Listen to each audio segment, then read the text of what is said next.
welcome to Literature Whispers. Today I'm reading a story by Dostoevsky for the second time on the channel. This story is entitled The Peasant Marey. This is narrated by a prisoner reminiscing about his childhood and the kindness of a peasant. Make sure you give us a thumbs up so this gets out to more people. Let me know you're here in the comments. And without any further ado, let's get started. The Peasant Marey. It was the second day in Easter week. The air was warm, the sky was blue, the sun was high, warm, bright, but my soul was very gloomy. I sauntered behind the prison barracks. I stared at the palings of the stout prison fence, counting the movers, but I had no inclination to count them, though it was my habit to do so. This was the second day of the holidays in the prison. The convicts were not taken out to work. There were numbers of men drunk. Loud abuse and quarrelling were springing up continually in every corner. There were hideous, disgusting songs and card parties installed beside the platform beds. Several of the convicts who had been sentenced by their comrades for special violence to be beaten till they were half dead were lying on the platform beds covered with sheepskins till they should recover and come to themselves again. Knives had already been drawn several times. For these 2 days of holiday, all this had been torturing me till it made me ill, and indeed I could never endure without repulsion the noise and disorder of drunken people, especially in this place. On these days, even the prison officials did not look into the prison, made no searches, did not look for vodka, understanding that they must allow even these outcasts to enjoy themselves once a year, and that things would be even worse if they did not. At last a sudden fury flamed up in my heart. A political prisoner called M met me. He looked at me gloomily. His eyes flashed and his lips quivered. Je hais ces brigands, he hissed to me through his teeth and walked on. I returned to the prison ward, though only a quarter of an hour before I had rushed out of it, as though I were crazy, when 6 stalwart fellows had altogether flung themselves upon the drunken Tartar Gazin to suppress him, and had begun beating him. They beat him stupidly. A camel might have been killed by such blows, but they knew that this Hercules was not easy to kill, and so they beat him without uneasiness. Now, on returning, I noticed on the bed in the farthest corner of the room Gazin, lying unconscious, almost without sign of life. He lay covered with a sheepskin, and everyone walked round him without speaking, though they confidently hoped that he would come to himself next morning. Yet if luck was against him, maybe from a beating like that, the man would die. I made my way to my own place, opposite the window with the iron grating, and lay on my back with my hands behind my head and my eyes shut. I liked to lie like that. A sleeping man is not molested, and meanwhile one can dream and think. But I could not dream. My heart was beating uneasily, and M's words, Je hais ces brigands, were echoing in my ears. But why describe my impressions? I sometimes dream even now of those times at night, and I have no dreams more agonizing. Perhaps it will be noticed that even to this day I have scarcely once spoken in print of my life in prison. The House of the Dead I wrote 15 years ago, in the character of an imaginary person, a criminal who had killed his wife.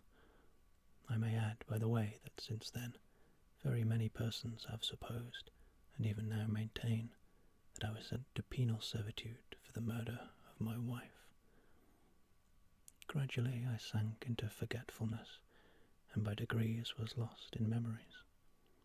During the whole course of my 4 years in prison, I was continually recalling all my past, and seemed to live over again the whole of my life in recollection. These memories rose up of themselves. It was not often that of my own will I summoned them. They would begin from some point, some little thing, at times unnoticed, and then by degrees there would rise up a complete picture, some vivid and complete impression. I used to analyse these impressions, give new features to what had happened long ago, and best of all, I used to correct it continually. That was my great amusement.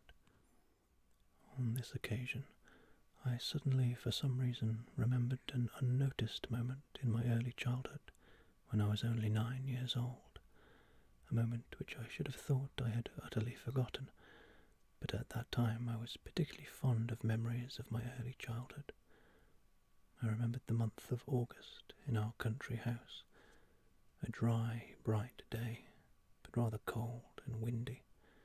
Summer was waning, and soon we should have to go to Moscow to be bored all the winter over French lessons, and I was so sorry to leave the country. I walked past the threshing floor, and, going down the ravine, I went up to the dense thicket of bushes that covered the farther side of the ravine as far as the copse, and I plunged right into the midst of the bushes, and heard a peasant ploughing alone on the clearing about 30 paces away. I knew that he was ploughing up the steep hill, and the horse was moving with effort, and from time to time the peasant's call, "Come up," floated upwards to me. I knew almost all our peasants, but I did not know which it was ploughing now, and I did not care who it was. I was absorbed in my own affairs. I was busy, too. I was breaking off switches from the nut trees to whip the frogs with. Nut sticks make such fine whips, but they do not last, while birch twigs are just the opposite. I was interested, too, in beetles and other insects. I used to collect them. Some were very ornamental. I was very fond, too, of the little nimble red and yellow lizards with black spots on them, but I was afraid of snakes. Snakes, however, were much more rare than lizards. There were not many mushrooms there. To get mushrooms one had to go to the birch wood, and I was about to set off there. And there was nothing in the world that I loved so much as the wood, with its mushrooms and wild berries, with its beetles and its birds, its hedgehogs and squirrels, with its damp smell of dead leaves, which I loved so much. And even as I write, I smell the fragrance of our birch wood. These impressions will remain for my whole life. Suddenly, in the midst of the profound stillness, I heard a clear and distinct shout. "Wolf!"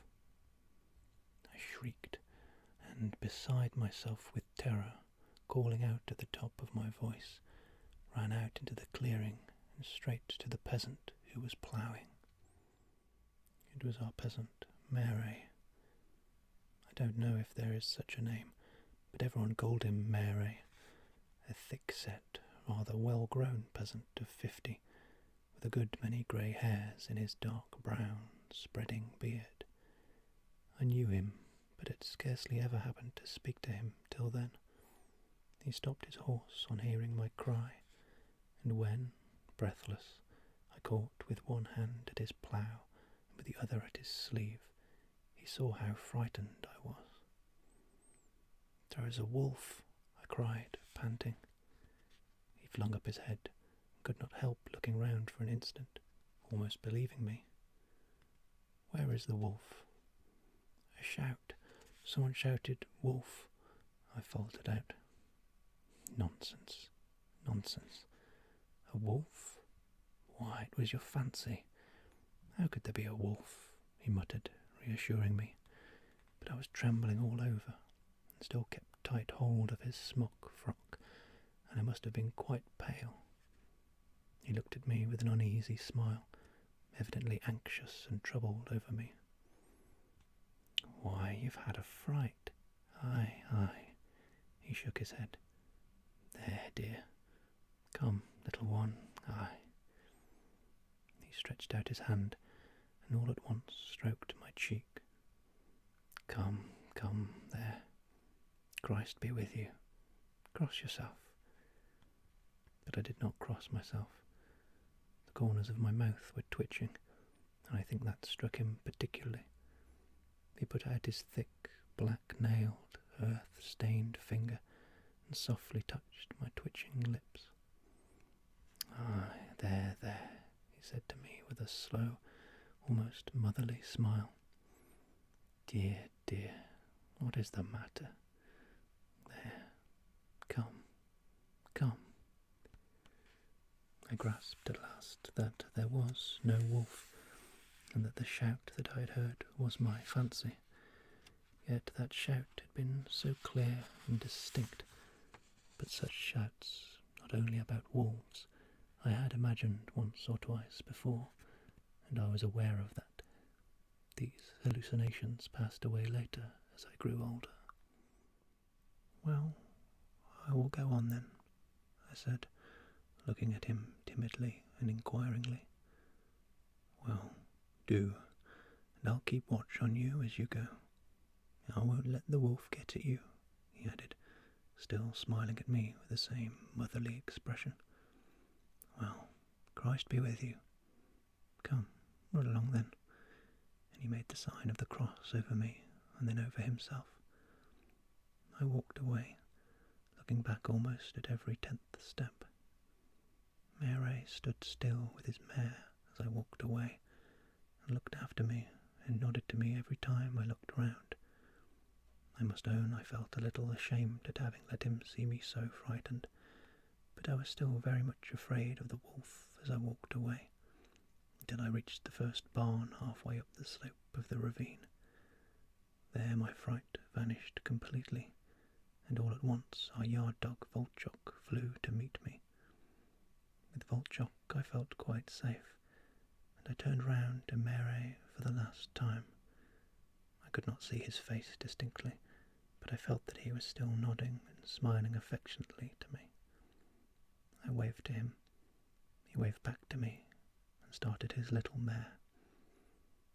Come up, I heard his call in the distance again, and the little mare pulled at the plough again. All this I recalled all at once. I don't know why, but with extraordinary minuteness of detail. I suddenly roused myself and sat up on the platform bed, and, I remember, found myself still smiling quietly at my memories. I brooded over them for another minute. When I got home that day, I told no one of my adventure with Marey, and indeed it was hardly an adventure, and in fact I soon forgot Marey. When I met him now and then afterwards, I never even spoke to him about the wolf or anything else, and all at once now, 20 years afterwards in Siberia, I remembered this meeting with such distinctness to the smallest detail. So it must have lain hidden in my soul, though I knew nothing of it, and rose suddenly to my memory when it was wanted. I remembered the soft, motherly smile of the poor serf, the way he signed me with the cross and shook his head. There, there, you have had a fright, little one.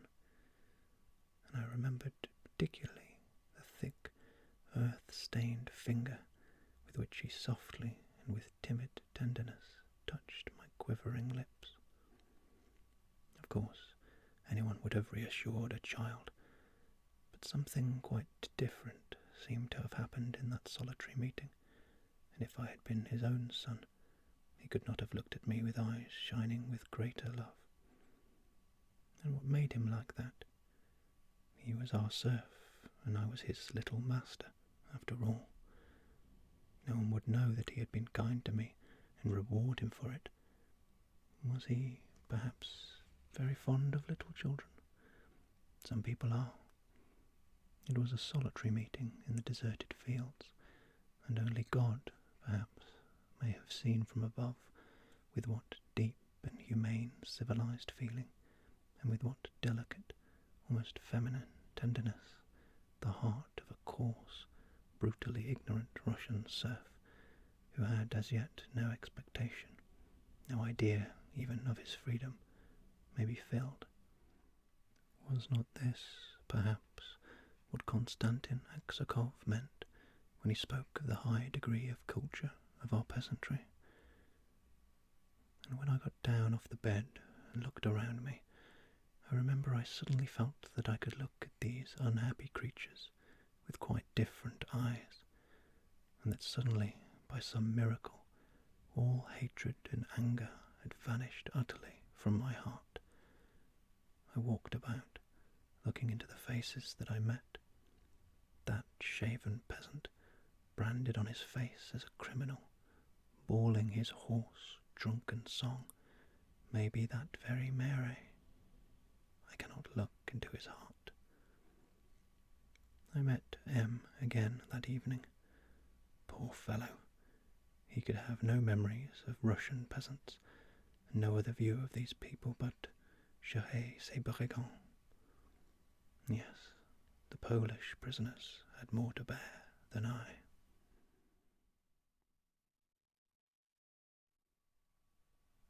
Thank you very much for watching. I hope you enjoyed the story. If you wanted some more Dostoevsky, I will leave a link on the screen where you can watch another story that I've read on the channel. And if you enjoyed this story so much that you wanted a physical copy to read for yourself, I will leave a link in the description where you can buy a collection that contains both this and the Heavenly Christmas Tree. Now, coming up soon, there should be some Guy de Maupassant and M.R. James, although no promises as to the order. So make sure that you click subscribe and the little bell so that you get notifications when I make a new upload, and I'll see you in the next one.